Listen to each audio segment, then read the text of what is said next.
A solas. Sí, entre la realidad y la ficción. A solas. O el presente no tiene parte de algunos otros cuentos.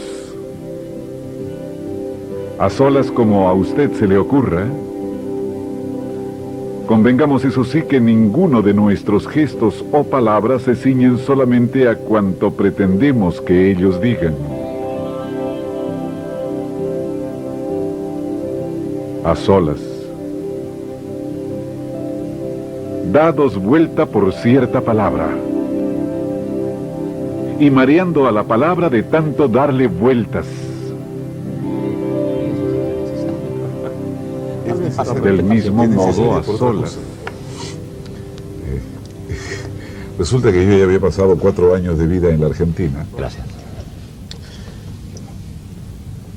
En el Río de la Plata, 2 años en Uruguay y 2 años en Argentina.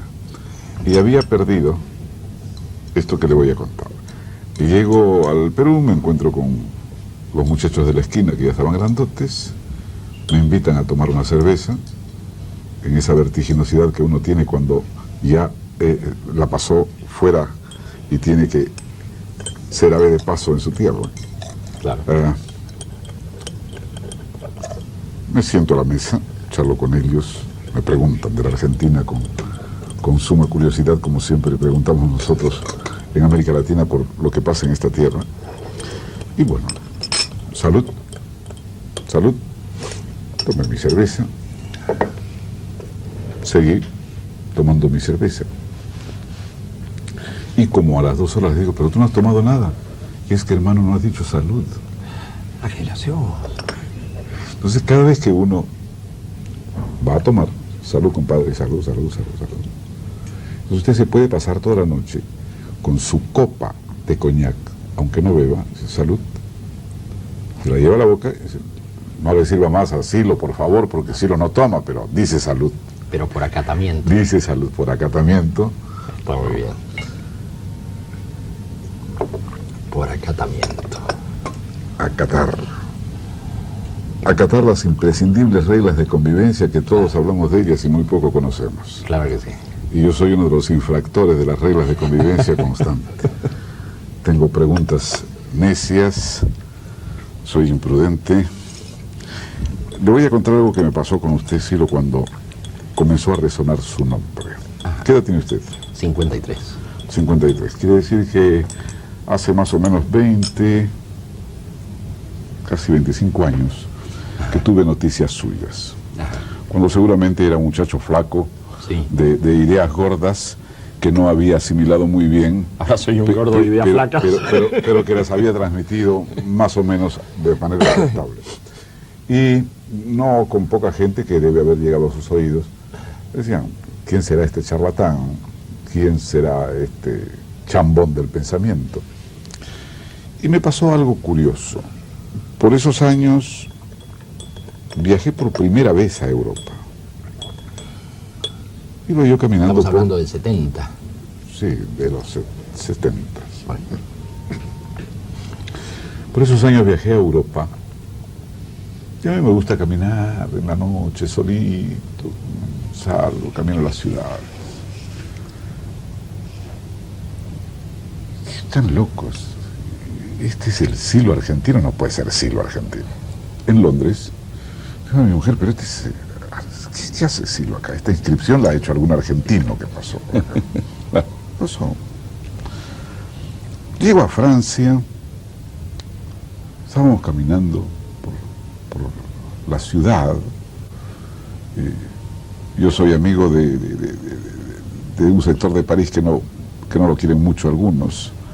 Me hospedo cuando voy a Francia en un hotel que se llama Regine y está en la Plaza de las Pirámides. Salgo, camino por allí, recorro Saint-Honoré, que me gustan ver los negocios de modas tranquilamente transitados, sin esa ebullición de público francés que circula por Saint-Honoré. Llego a la iglesia de la Magdalena, veo, recorro, miro aquella famosa tienda de productos importados de todo el mundo, ¡pum! Silo, una inscripción. Qué cosa rara. Llego a Ámsterdam, y en Ámsterdam, cerca de una casa muy histórica, una inscripción Silo. ¿Sería el mismo argentino que andaba con el carbón? Llego a Italia, Roma, para hacerla breve, y en la plaza del Vittorio, una gran inscripción Silo. Entonces me digo, tanto ha crecido esta secta. ¿Es usted sectario? ¿Ha sido sectario? ¿Cómo es la cosa, Silo? Ya en esa época, ¿no?, donde se hablaba en la Argentina de usted, había gentes que no lo veían con buenos ojos. Claro. Era usted conocido, mandaba usted sus forajidos que hicieran esas inscripciones. Pintarrajearan las paredes. Sería la misma persona que andaba... Deterioraran las paredes de Europa con esas inscripciones. Cierto, ¿no? ¿Cómo creció su...? Eso era, como bien dice usted, allá por el 70. Sí. Es decir, a fines de la época del 70, usted recuerda, aquí existía un gobierno de facto, un régimen militar, que impedía toda expresión pública. En esas circunstancias, en un pueblito pequeño que es de donde yo salgo, Mendoza, en los alrededores de Mendoza, pedimos permiso con toda la ingenuidad del mundo para expresar algunas ideas, para hacer una reunión. Y nos dijeron, no, reuniones no, están prohibidas. Bueno, pero tal vez en la ciudad estén prohibidas, pero si nos vamos a los alrededores de la ciudad, si hablamos al aire libre, creo que no molestaremos a nadie. Si ustedes quieren hablarle a las piedras, háblenles. Eso hicimos. Nos fuimos a los alrededores, a un lugar que se llama Punta de Vacas. Hicimos una reunión ahí, expusimos nuestras ideas. Y claro, se complicó un poco porque estábamos rodeados de gendarmes, estábamos rodeados de fuerzas de seguridad, como si ahí fuera a pasar algún acontecimiento extraordinario. En realidad había 200 personas presentes. Y también llegó periodismo. Y ese creo que fue el origen de muchos problemas. Se difundió esa noticia, pues yo creo que era uno de los actos contestatarios de la época. Y lógicamente fue gente presa y continuó la cosa.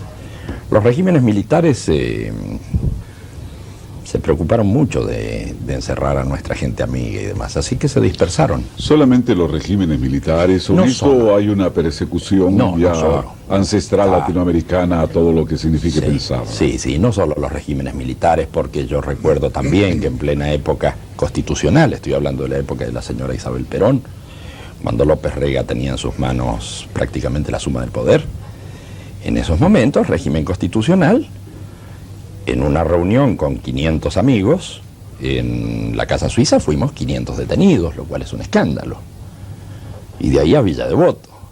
En esas épocas, a ver qué época era, 1975, ametrallaron a 2 de los nuestros en plena vía pública, en la calle, a la luz del día. Un joven de 25 años que en ese momento rendía su última materia de Derecho, y otro más de 27, pues así, simplemente, pues fueron barridos. Así que cárceles, persecuciones, deportaciones, esas deportaciones opcionales que se daban cuando uno prefería abandonar el país o quedar preso. Es una larga historia de persecución, pero fea. Y ese es uno de los motivos por los cuales este pensamiento llegó tan lejos. Desafortunadamente fue montado este pensamiento en la dispersión de la gente que tuvo que irse a otros países. Así pues alcanzó las costas de Europa, y en Europa, a diferencia de otros exiliados, esta gente tan joven, tan animosa, en lugar de recluirse en los guetos de exiliados, donde la gente se queda tomando mate y realimentando en su diálogo simplemente los tiempos pasados, esta gente empezó a conectar y a difundir sus ideas con la gente del lugar. Por eso es que comenzó a difundirse el movimiento, en España particularmente, y en Italia, por los lazos que ligan a este país con esos 2 puntos. De ahí en más la cosa continuó ya por el resto de Europa. ¿Qué percibe usted? En realidad no se trata de un pensamiento muy complicado, en todo caso se puede decir de él que es un pensamiento ingenuo. Pero no es muy complicado. Hoy parece que tuviéramos un poco más de razón que antes. Vemos que se va deteriorando el tejido social, que cosas que tenían alguna vigencia hasta hace un tiempo, como la solidaridad, han desaparecido, que este tema del superindividualismo y la fragmentación que se da en todos los estamentos del cuerpo social se va agravando, que esto que parece que es nada más que un problema personal se está contaminando socialmente y que vamos a llegar a una situación social en donde ya nadie se va a entender con nadie, acentuado por el tema de la competencia rabiosa, acentuado por el tema de la desconfianza mutua, acentuado por muchos factores, pues la gente cada vez se aleja más de la gente. Y claro, si ya no se puede entender ni una pareja entre sí, si ya empiezan a discutir en su departamento de 5x5 cuál es el metraje que le corresponde a cada uno de los miembros, o si la cacerola es de uno y la cocina es de otro, yo creo que estos son muy malos augurios para los tiempos que vienen. Yo creo que hay un problema en la fragmentación de la estructura social, en esto que podríamos llamar hoy superindividualismo, falta de solidaridad, desconfianza y, lógicamente, aislamiento con todas sus secuelas. ¿Y qué plantea usted?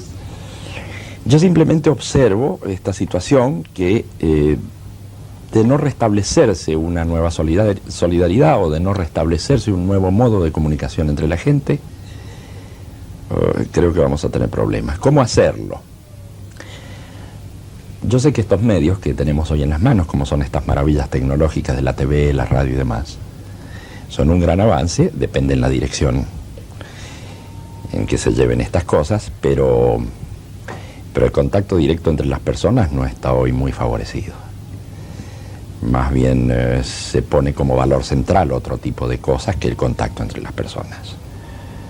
Yo creo que la eficiencia, que es una cosa muy importante, el dinero, que es una cosa muy importante, y todo aquello están ocupando una ubicación central que antes estaba ocupada por la amistad, por otro tipo de valores. Pero era una amistad sin posibilidades de progreso prácticamente. Sí, es cierto. El momento en que vivimos es un momento que permite tener una cierta esperanza de reeducación de la gente y de poder disfrutar de todo lo que ha dado el hombre a través de sí mismo.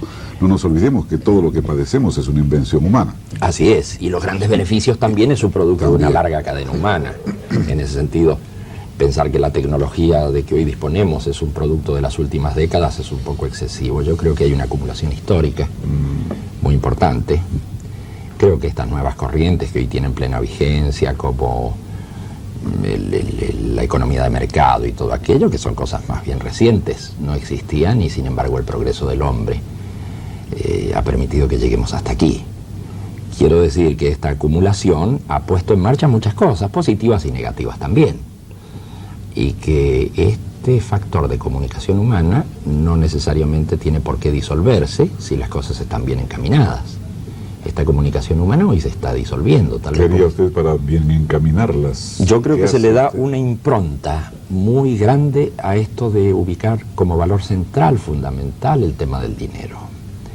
Este tema del dinero es tan importante como el tema de la ley de la gravedad, pero no estamos hablando todo el día de la ley de la gravedad, no estamos neuróticos por la ley de la gravedad. Yo sé que si me caigo me rompo la cabeza porque me atrae la tierra, pero no estoy todo el día como si estoy con la tasa de redescuento, el 0,24, el problema de la bolsa.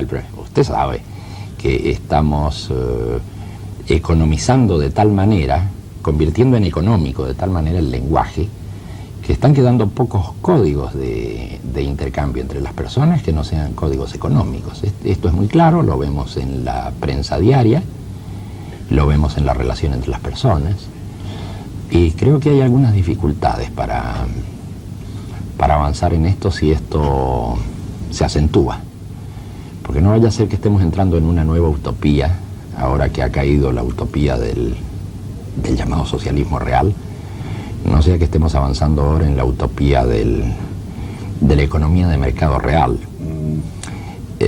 considerando que si se arreglan no sé qué factores, en fin, factores económicos, se va a arreglar todo el problema del hombre, ¿no? no sea que se nos compliquen las cosas, porque estas utopías normalmente llevan a excesos.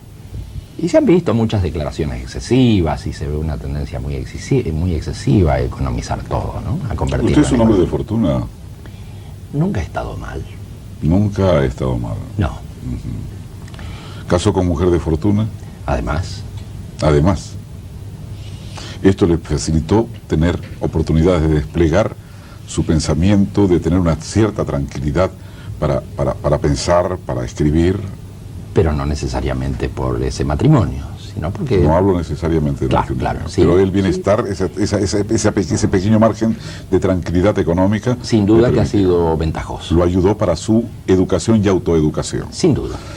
Yo pienso, a propósito de una conversación que tuve con el señor Nelson, pienso con muchos que si no sabemos administrar la riqueza a través de la educación imprescindible para el crecimiento de la gente, es donde se produce el fracaso y la hecatombe. ¿Usted cree que con todo el auxilio que cuenta la sociedad contemporánea, donde a un hombre que piense mal o bien, no importa, pero que piensa, y se le permite la expresión de sus ideas a través de un medio de comunicación como la televisión en este momento, ¿usted no cree que todo eso va ayudando a que ese, para decirlo de otra forma, pero más o menos parecida a la suya, salvaje capitalismo pueda aplastar todo lo que sea el sublimar de inquietudes internas? Precisamente, eso que usted destaca, que es muy verdadero y que estoy con ello, esto de que incluso la tecnología de la comunicación permita que ideas verdaderas o falsas se Porque comuniquen. al lado Yo creo que de sí. toda la información económica que puede darnos ámbito financiero para sacarlo a él, o la nación, o el cronista comercial, al lado de todas estas informaciones hay otras informaciones. Hace un rato yo estaba charlando con alguien que me hablaba de Popper y me decía, qué lástima que ahora se preocupen de la difusión de Popper y no hace 25, 30 Así años es. atrás, ¿no? Así Pero por es. lo menos en el mundo latinoamericano, Así es, ¿no? así es. Qué lástima que no se le conozca al Popper anterior, ¿no? Claro. Y recién ahora, Claro. por aviesos intereses o no, se lo conoce y se lo difunde a Popper. Así es. Y como en un determinado momento de Borges habla todo el mundo sin haber leído a Borges, o se habla de Heidegger con una facilidad tremenda, siendo que uno de los más difíciles de entender y de trabajar y de aprender a pensar con él es Heidegger. Sin duda, Bueno, sin duda. sigamos. De manera que Pero de estoy... todas maneras hay una ventaja, ¿no? La difusión de estas ideas. Absolutamente, y los medios de comunicación en ese sentido pueden ayudar enormemente, a menos que los medios de difusión encaren una política justamente de establecer el reino de lo secundario, es decir, de peraltar aquello que no es importante y de marginar aquellas cosas que hacen a los problemas centrales del ser humano. ¿Por qué está usted conversando aquí conmigo? Estoy conversando porque creo que es una buena oportunidad. Porque me llamaron por teléfono de su empresa editora y me dijeron Silo está en Buenos Aires. Y yo respondí por teléfono. Así es que ahora Silo quiere ir a mi programa. ¿Qué pasa con Silo? Ha sacado un libro. Así es que por el libro yo me he cansado de invitarlo a Silo y siempre he estado viajando. Bueno, por tratarse de ti, Osvaldo, creo, lo voy a hacer. Ajá. Pero está usted aquí precisamente por esta empresa que si crece económicamente, pues difundirá otras ideas aparte de la de Silo. Ah, sin duda. Este equilibrio, Silo, es el que usted en cierto modo aspira a través de, no sé si es su filosofía, si es una doctrina, todavía no hemos llegado a eso. Sin duda que yo aspiro a eso y a mucho más. Aspiro a que incluso tenga expresiones en todos los campos, este mismo crecimiento de las condiciones de expresión. Aspiro a que en otros campos también se instale una comprensión de lo social más humana, una comprensión política más humana, que se den una cantidad de posibilidades a gentes que hoy no las tienen y todo aquello. Entrar en detalle sería ya otro tema de conversación, pero en términos generales aspiro a que no se limite esto al campo de la expresión, al campo de las ideas, porque la comunicación a veces requiere también de la posibilidad de dar difusión a gentes que no tienen cómo hacerlo, porque están muy limitadas por esto que conversábamos hace un rato, esto de las pocas posibilidades de educación, pocas posibilidades de acceso a los medios de difusión, gente muy apremiada, gente muy castigada por la vida y por las circunstancias económicas, por un enfoque económico que se tiene de estos procesos, en donde se postergan los beneficios de la gente para más adelante, como nos hicieron en su momento también algunos promotores del socialismo real. La generación actual tiene que ser sacrificada en aras de una sociedad más justa, de una sociedad de un hombre nuevo y todo aquello. Ahora un poco se nos está diciendo que bueno, que la gente tiene que esperar un poquito hasta que se llegue a un modelo macroeconómico que luego desbordará y llegará hasta el último de los necesitados. Yo no creo que sea ese el discurso, pero de todas maneras le reconozco, porque es algo también que no trepido en repetirlo frecuentemente por radio y por televisión, ¿no? Ponerse a leer la historia de nuestros países, cualesquiera de los suramericanos, que de ellos estamos hablando, Sí. es comprobar que decenio tras decenio, porque nosotros somos voraces en exterminar generaciones, voraces en exterminar generaciones. No hemos terminado de devorar la que tiene 20 años, y ya nos estamos devorando la que tiene 5, ¿no? Y que dentro de 15 tendrá 20, pero ya cuando llega a los 20 está aniquilada. Esta es la constante de América Latina. Eso es así. Esta es la constante de América Latina. Eso es así. Claro. En este momento la Argentina está viviendo un momento de búsqueda de poderse concretar en una nación. Se le van a pedir de nuevo sacrificios al pueblo. ¿Se le va a pedir sacrificios para sepultarlos porque se mueren de hambre, o se les va a pedir sacrificios a todos para que sepan administrar de la mejor manera posible el peso miserable que ganan y poder salir adelante? Se va a pedir sacrificios sabiendo que vamos a tratar de mitigar los que podemos las necesidades de los que van a quedar sin trabajo, o van a quedar sin trabajo muertos de hambre y en la miseria. Ese es el tema. Sería un suicidio. No, es que sería un suicidio, Silo. El pensamiento de nuestros días no puede creer en nada de lo que se hacía hace 10 años atrás. Así es. En eso estamos de acuerdo. Hace 10 años atrás. En eso estamos de acuerdo. Después de esta larga, penosa y trágica experiencia planetaria a la que nos sumió Lenin, Stalin... Y todas las formas nacional corporativistas y los fascismos y demás, todas esas formas autoritarias nos han dejado en muy mala situación. Claro. De acuerdo. Claro. Después de toda esa experiencia, sería mucha estupidez la del mundo latinoamericano, que no podemos incluir a Alemania, que no podemos incluir al Japón, que no podemos incluir a Inglaterra ni a Francia, porque de todas maneras son gentes que se preocupan por sus gentes. Así es. Pero sí América Latina, ¿no? América Latina, donde los enriquecimientos son perversos, ¿no? Donde 40.000 líneas telefónicas no se pueden instalar de contrabando en Buenos Aires sin que no hayan participado los trabajadores más modestos, los jefes de esos trabajadores modestos, los gerentes de esos trabajadores, sin duda que hay que hacer un cambio los total. Interventores de partidos civiles, los interventores militares, y hasta por allí algunas personas que uno diría, no puede ser, pero ya nada es espanto.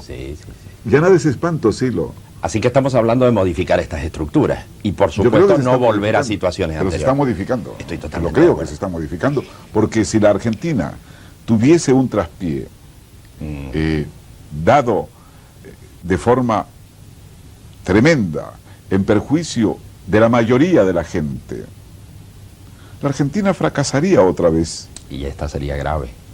No, ya fracasaría otra vez. No sé si sería grave, pero otro fracaso operatorio no lo resiste este paciente sometido a delicadas intervenciones quirúrgicas por manos no hábiles en la medicina. Así es. Y Bueno, estamos de acuerdo. Persigue. Estamos de acuerdo en que hay una modificación de estructuras, que no se debe... Póngase la luz, que se me desvía, póngase frente a mí. ¿Cómo no? Que no se debe a un factor como este gobierno o a otro gobierno. Creo que es un proceso en el que está ya lanzado Argentina, como está lanzado México, y pronto va a estar lanzado a Brasil, aún con las dificultades que tiene. Este proceso sí va en esa dirección. Ahora vamos a ver si se abren nuevas fuentes de trabajo. Usted tiene aspiraciones políticas, por lo que veo en su discurso. No tengo aspiraciones, pero sí preocupaciones. Por el hecho político, porque nos afecta a todos. Y creo que si contamos con un mínimo de sensibilidad social debemos atender a estas cosas y por qué no discutirlas. Eso es lo que nos permite hacer la democracia. Esperemos que sea algo más que democracia formal y que las opiniones sirvan. ¿Qué cambios se han presentado en su conducta pensante desde el momento en que usted comienza a tener una cierta popularidad hasta este momento en que en el mercado sus libros son un buen negocio? Yo diría que negocios aparte... ¿Diría o dice? Aquí ya me pongo exigente en la expresión sintáctica. Perfecto. ¿Diría o dice? Bueno, en otras circunstancias diría, pero ahora digo, para estar los dos de acuerdo, ahora digo que mi pensamiento tiende a ser preciso en algunos libros como contribuciones al pensamiento, con precisión en eso. Pero busca nuevos rumbos ya en el cuento corto, en la narración, en la ciencia ficción y todo aquello que es lo que está ahora por salir al mercado. Mi pensamiento está buscando nuevos rumbos, incluso una forma mucho más plástica que la que ha utilizado anteriormente para expresarse. Creo que esta temática de cuento corto y todo aquello, permite deslizar ciertas ideas, hacer algunos planteos ideológicos, llamémosle así. Yo no tengo ningún miedo en decir que mis escritos son ideológicos. Hoy está muy mal vista la palabra ideología. Es una ideología más. Sin duda, es una ideología. Es una ideología más, digo, no la suya. El mal ver la ideología. Ah, sí, claro, sin duda, sin duda. Es la ideología de la no ideología, la del pragmatismo. De manera que ha habido cambios formales en el modo de presentar mi pensamiento, sí, sin duda. Y creo que eso va con los tiempos que corren. Creo que debería haber más cambios todavía. ¿Me molesta si fumo? No, para nada. Creo que habrá más cambios en el futuro. Y refiriéndose a la Argentina. a la expresión de mis ideas. Ah, a la expresión de sus ideas. De manera que buscaré, en fin, nuevas aperturas en distintos campos para que este pensamiento a lo mejor sea compartido por otros. Se ha hablado mucho de la secta Moon. Se ha hablado del dinero que invierte la secta Moon, o que invertía y que pagaba esto y que pagaba aquello. Ahora que cayó el cuco mayor de todos aquellos que decían que la secta Moon ponía dinero para luchar contra el anticomunismo, ahora que ha caído ese cuco monstruoso y devorador que fue el comunismo,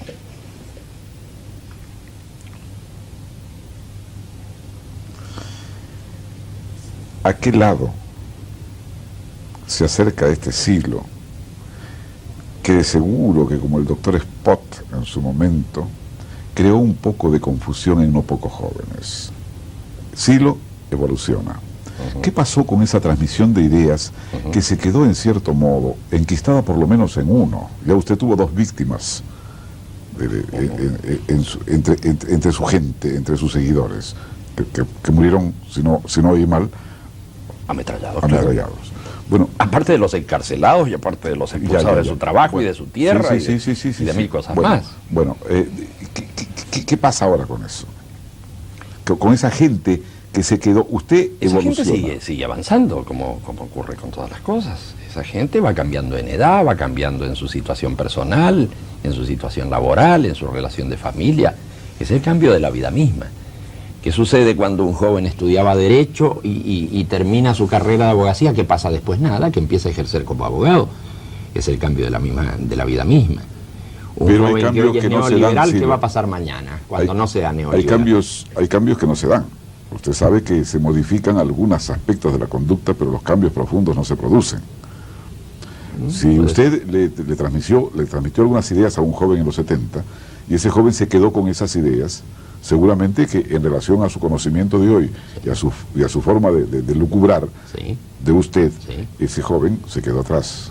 Probablemente no haya avanzado, pero a lo mejor ese joven, al incorporar esas ideas en la década del 70, despreció la oferta guerrillera en cuyo caso se le abrieron nuevas posibilidades para su vida, como debe haber ocurrido con muchos jóvenes que participaron de estas ideas. En lo que se planteaba en esa época, igual que ahora, es la no violencia física, la no violencia económica, la no violencia racial y la no violencia religiosa.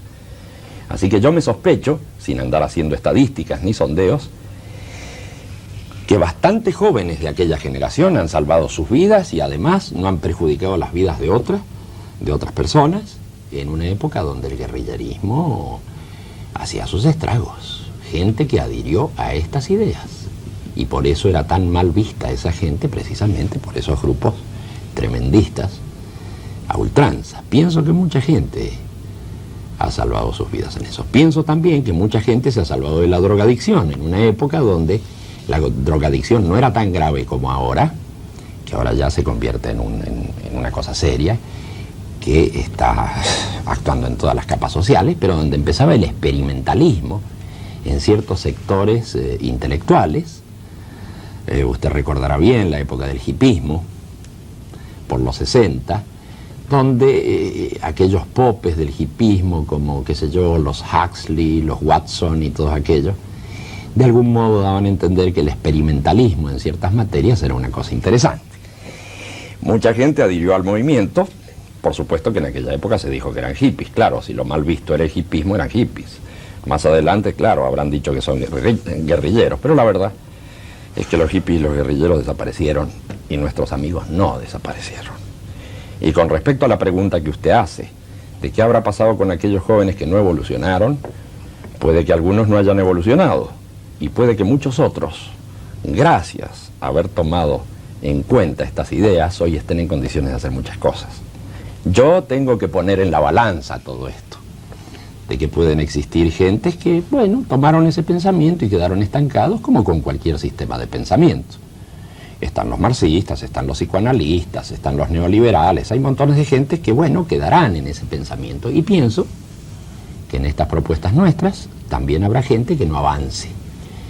Pero atención, que también ha habido mucha gente que se ha salvado y ha salvado a otros de cosas muy concretas, como es la propia vida y la vida de los demás. Eran épocas muy difíciles, muy duras, sobre todo para la nueva generación, que estaba muy asediada por el poder militar, por agresiones de todo tipo y por otro lado por ofertas tremendistas en las que se enrolaba con mucha facilidad la gente de aquella generación. Esto yo creo hay que ponerlo en la balanza.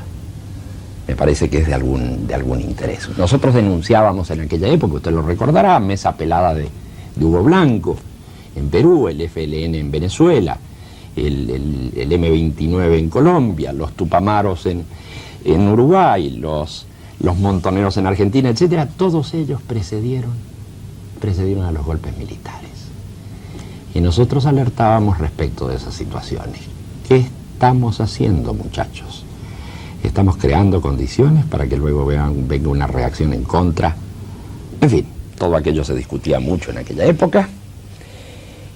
Y por supuesto la gente amiga mía tomó una postura muy clara, muy decididamente pacifista, no violenta, aunque discutía las estructuras sociales.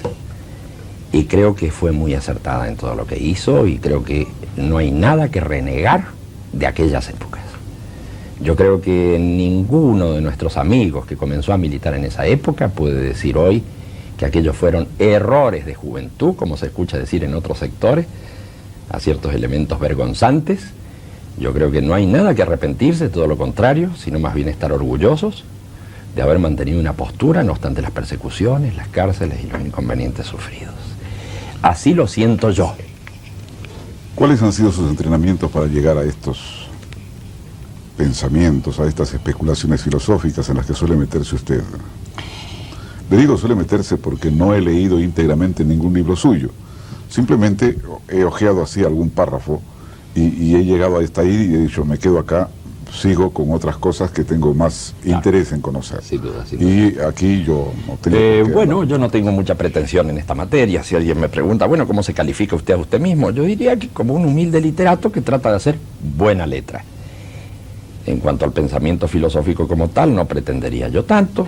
Más bien soy una persona tranquila, de pueblo, de los alrededores de una ciudad del interior, No es una falsa modestia. No Hay creo. pensadores excelentes que la humanidad los descubrió después de haber vivido en su aldea, Es cierto. casi secretamente, ¿no? Es cierto. No estaría de más hacer nombres, Es cierto. pero gracias a esos pensadores de aldea, hoy sabemos muchísimas cosas que nos permiten disfrutar del presente y podernos proyectar al futuro, ¿no? Es cierto, pero hoy ya en la época de los grandes medios de comunicación, cuando surge un pensador, yo creo que lo detectan. No crea, ¿no? Los verdaderos Sí, ya. pensadores no buscan la televisión. Eso es cierto, y cuesta bastante que lleguen, ¿no? El verdadero pensamiento no se transmite por la televisión, ¿no? Ni tampoco se procura tener una grey, ¿no? Así es. Y yo dudo de aquellos señores que insinúan a través de gestos, a través de palabras, el síganme, ¿no? Ajá. El sentido de solidaridad que yo tengo y el sentido de ayudar a la gente que yo tengo es el de que ha recorrido algunos kilómetros en automóvil.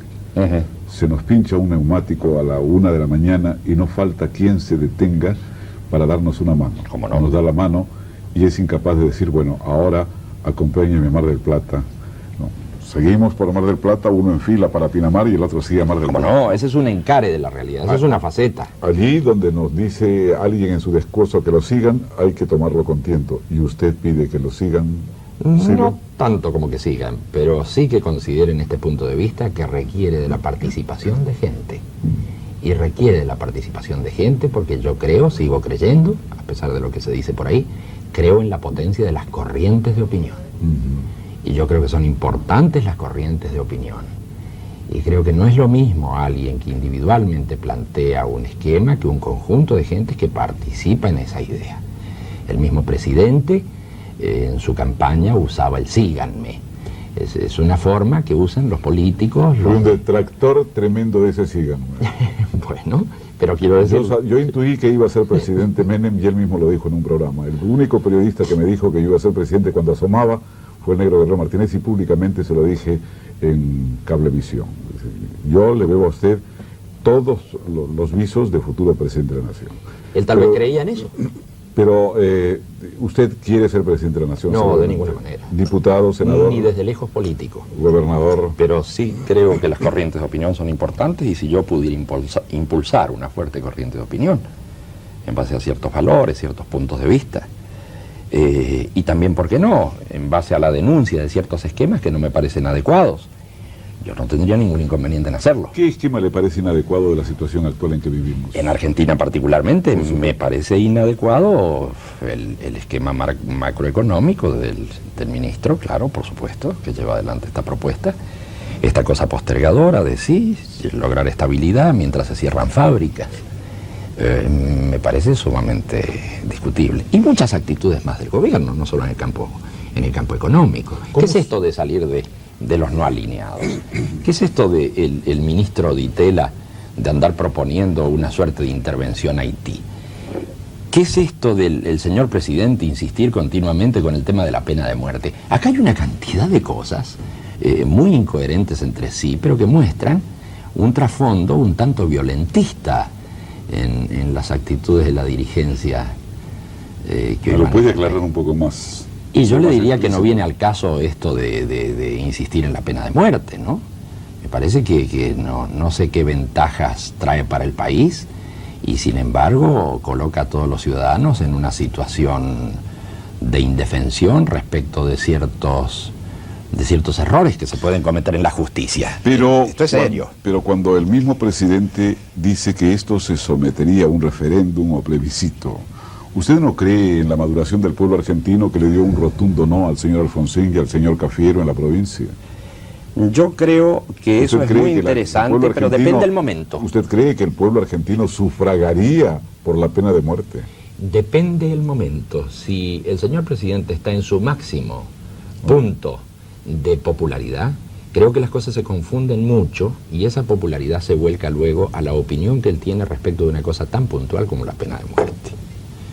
Creo que no está exento. Cualquier persona inteligente, ya no se trata de la mentalidad de un pueblo, cualquier persona inteligente puede estar muy influida por el carisma provisorio que pueda tener un líder.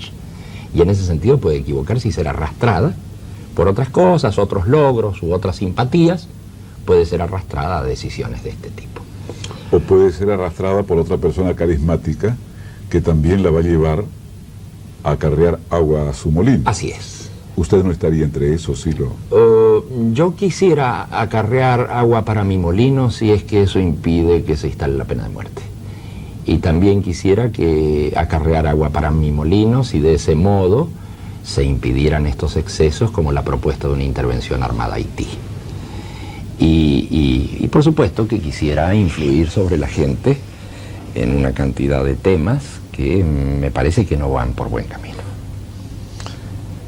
A grosso modo, Sí. desde mi bisoño punto de vista en relación a sus tareas de pensador, me parece que usted ha virado hacia la política en una forma muy ostensible. Bien. ¿Qué hizo que ese viraje se diese? Lo que ocurrió fue precisamente que mucha gente, sobre todo con el advenimiento de la democracia, lo cual es un gran bien, por muchas imperfecciones que tenga, mucha gente consideró la posibilidad de influir además políticamente. Y de ahí pues que muchos comenzaran a diseñar especies de corrientes que luego se convirtieron en partidos. Es el caso del Partido Humanista, el caso del Partido Verde, partidos muy jóvenes todavía, y empezaron a llevar adelante una acción política. De manera que cuando usted ve efectivamente que hay una suerte de viraje mío hacia la cosa política, lo que en realidad hay es la influencia de este pensamiento hacia formas políticas como son los partidos. Y a mí me parece magnífico si es que los partidos pueden lograr, en fin, que determinadas ideas se abran paso de un modo más concreto. Porque la labor de un escritor o de un pensador, o como se le quiera llamar, no es una labor muy práctica. Es en realidad la labor de alguien que esboza ideas muy generales. Pero en cambio la labor del político es la del hombre o la mujer que saben implementar esas ideas, que tienen sentido de la oportunidad, que conocen la realidad en que viven de un modo muy concreto. Así es que este pensamiento ha virado hacia la cosa política. Aparentemente es así porque tiene alguna influencia sobre estructuras políticas que luego se montan. Y me parece bien, y ojalá pudiera influir este pensamiento sobre otras corrientes políticas, ¿no? ¿Su relación con la Santa Iglesia Católica cómo es? No es buena. En verdad, desde hace mucho tiempo no hay confrontaciones. Sí lo hubo en otras épocas donde el clero era más conservador que ahora. Pero desde hace bastante tiempo no hay confrontaciones de importancia. Así que en realidad es casi un prejuicio mío decir que no es buena. A lo mejor hay gentes que no ven con malos ojos este pensamiento, pero en su momento era mala, francamente mala. ¿Cuál es la confrontación con la Santa Iglesia Católica que más recuerda usted para contarle en este instante? Bueno, yo recuerdo haber escuchado en púlpitos, en iglesias en mi provincia, diatribas importantes en contra nuestra. Recuerdo haber visto carteles puestos en caballetes denunciando la acción satánica de nuestro movimiento y todo aquello, como no. He visto también, porque tengo videos grabados, la aparición de algún sacerdote en canales de Mar del Plata y en otros puntos, pues dedicando su evangelio dominical a hacer una serie de advertencias tremendas respecto a este movimiento. Como no, eran épocas un poco exageradas por todos los bandos, ¿no? Así que eso ha existido, sin duda. ¿Qué opina de la cantidad de sectas y religiones Sí, yo creo que actúan por la televisión? Yo creo que es lío entre primos, ¿no? Eso es, usted que conoce Inglaterra y esos puntos sabe que cuando el clero inglés se va reduciendo, cuando los protestantes se reducen de la periferia hacia el centro, los católicos empiezan a crecer. Y por supuesto el clero inglés habla de la secta católica y todo aquello. Y a la inversa, en América Latina o en los lugares de tradición católica, en la medida en que el clero se va reduciendo, va abandonando las villas de emergencia, puntos que tradicionalmente antes contaba como parte de su grey, en la medida en que se comprime, pues vienen los primos, que son las sectas protestantes, a disputar el terreno, pero en realidad con el mismo libro, el mismo planteo. Son todos cristianos, son distintas sectas del cristianismo. Así como los maometanos tienen sus distintas sectas, ¿no es cierto? Los sunitas, los chiitas, etc. Nada, creo que este lío entre sectas es un problema de espacio, entre ellos se disputan el mismo espacio, con planteos muy parecidos entre protestantes y católicos. Por lo que le he oído decir en nuestra conversación de hoy, sus relaciones con el peronismo, o cierto sector del peronismo, no han sido muy cordiales. ¿Con qué partidos políticos son cordiales sus relaciones, Silo? Las relaciones del Partido Humanista, por ejemplo, y del Partido Verde han sido cordiales con lo que podríamos llamar centro-izquierda en este momento. Es decir, ellos han formado un frente por la justicia social y demás con el Partido Intransigente, con gente del sector de los 8, con algunos socialistas, y me parece que es muy buena orientación, es toda gente muy bien orientada, con ganas de llevar las cosas para adelante y que está haciendo un gran esfuerzo por salir de viejos esquemas, y esto me parece que es muy valioso. Sucede en cambio con el Partido Comunista y con otros sectores que no parece que salieran de su estado anterior, cosa que todos aspiraríamos a que ocurriera, que modificaran sus esquemas y siguieran las enseñanzas de la perestroika, que ha sido una gran revolución en el mundo y un gran cambio. Sin embargo, ¿es usted de cierta tendencia de centro-izquierda, entonces? Yo me ubicaría, si tuviera que militar políticamente, me ubicaría ahí con toda decisión. Me ubicaría con toda decisión ahí. ¿Y usted cree que no se está... el manejo del tiempo de los verbos me preocupa. Ajá. Me ubicaría. ¿Y usted cree que ya no está ubicado en ese centro-izquierda, Silo? ¿Qué le parece a usted que es un buen observador? Esa repregunta me jode. No, quiero decirle. Yo le pregunté y si Yo usted quiere me responde, si no... No, y le respondo. Lo digo así cordialmente a esto de que me ubicaría, pero si usted me pone contra la pared, claro que me ubico, sí, me ubico bien ahí. Me ubico en ese sector, en ese punto. Pero también veo que estos esquemas están perdiendo bastante vigencia, ¿no? Las viejas izquierdas, las viejas derechas, acá ya se está produciendo una transformación muy importante. Nos va a durar poco esta ubicación que estamos teniendo hoy. Nos va a durar poco. Y aspiramos a que gente que es muy recalcitrante en sus posturas avance. La Unión Soviética daba una gran enseñanza al mundo. Es cierto que han ocurrido ahora situaciones muy desafortunadas. La Unión Soviética da una gran enseñanza al mundo con su desmoronamiento y no reduzcamos las cosas a esos términos, simplemente a su desmoronamiento. Pues entonces tendríamos que echarle también las cargas a Europa, que desde hace 6 años o 7 años debería haber prestado su ayuda a cambio del petróleo soviético, el gas soviético, bueno, pues a cambio de eso tecnología de punta y todo aquello. No hablemos de la Unión Soviética como si fuera un ente aislado que simplemente ha cometido un error y se ha desmembrado. No, la Unión Soviética ha intentado hacer una transformación muy importante, promovió el desarme, que no lo promovió Estados Unidos, en la conferencia de Reykjavik, usted recordará, fue Gorbachev quien llevó adelante la idea de desarme, y se adelantó a Estados Unidos y gracias a eso sobrevino la distensión. ¿Usted no cree que es un avance importante haber promovido la distensión después de esas peligrosísimas décadas de Guerra Fría? Yo creo que ha sido un avance importante. En cuanto a estos desmoronamientos, veremos qué nos depara la historia, porque el hecho de que desde una federación de países que artificialmente se constituyó de ese modo, pasar a un nuevo tipo de acuerdo, con una relación mucho más madura y más real, en donde las distintas repúblicas concuerden en un nuevo modelo, la historia nos va a decir si es acertado esto o no.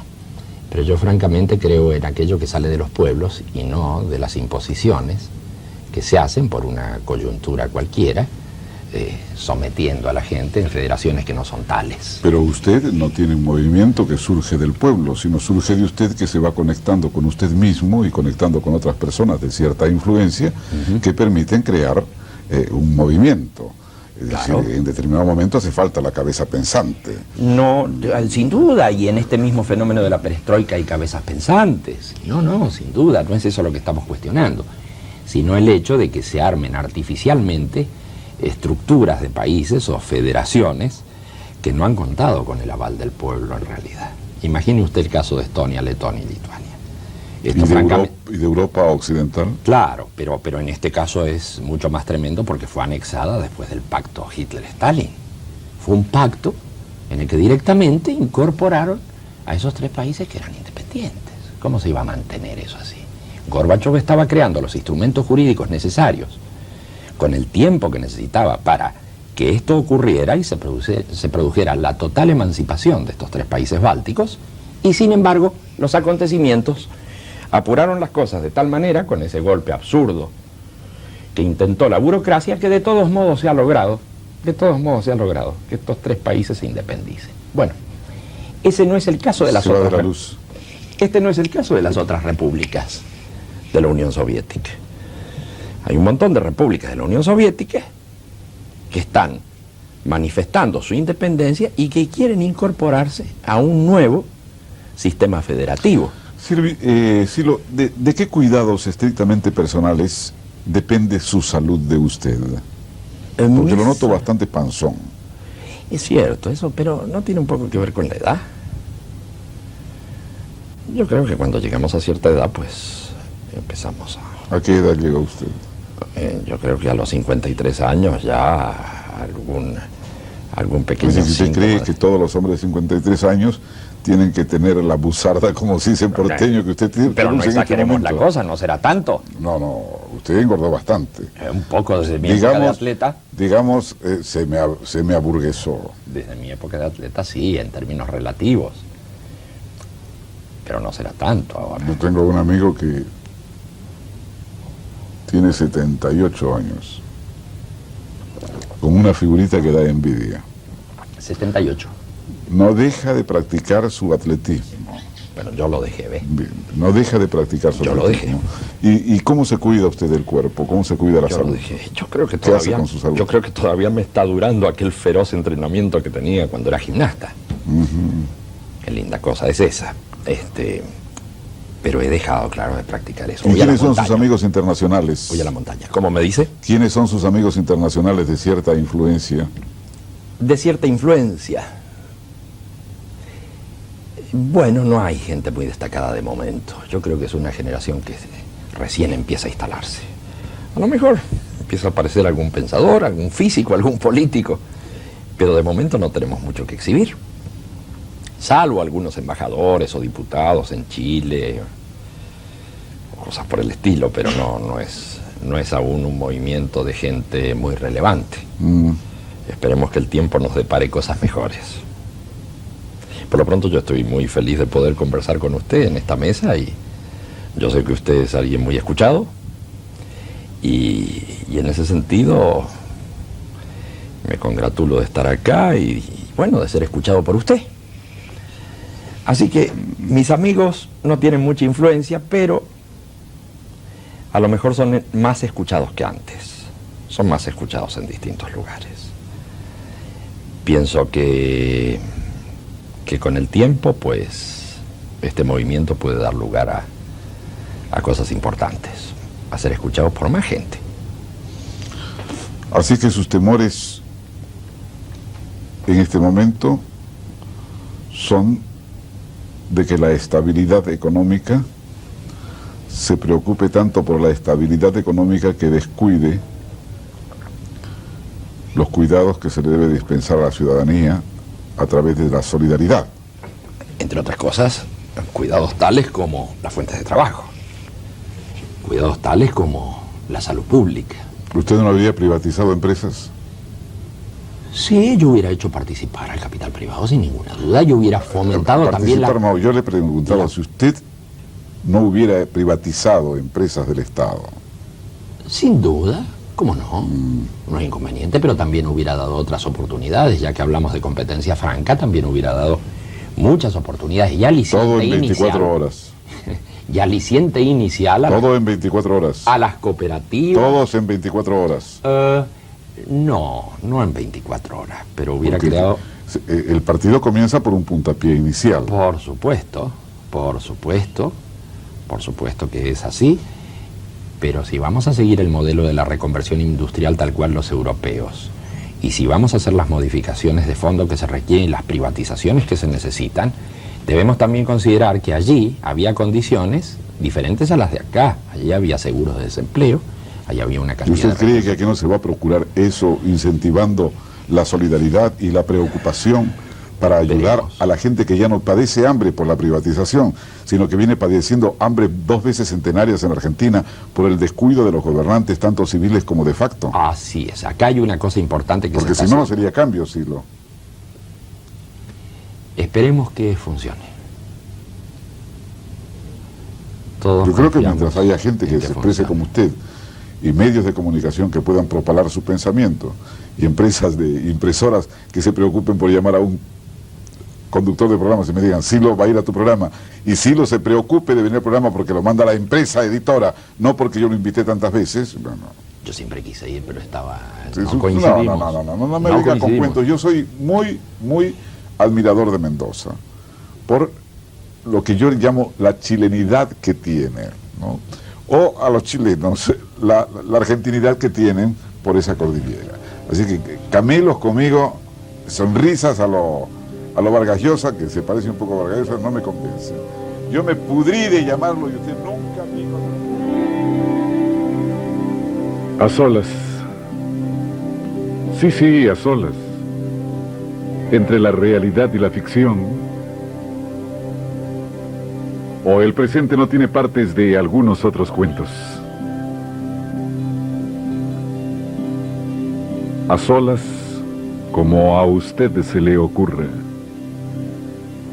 Convengamos, eso sí, que ninguno de nuestros gestos o palabras se ciñen solamente a cuanto pretendemos que ellos digan.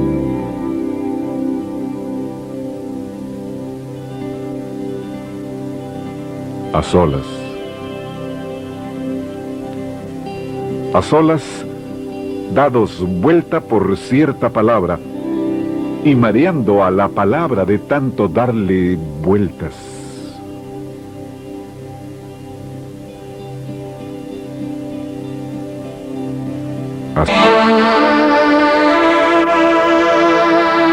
Transmite DCC en la era de la comunicación satelital.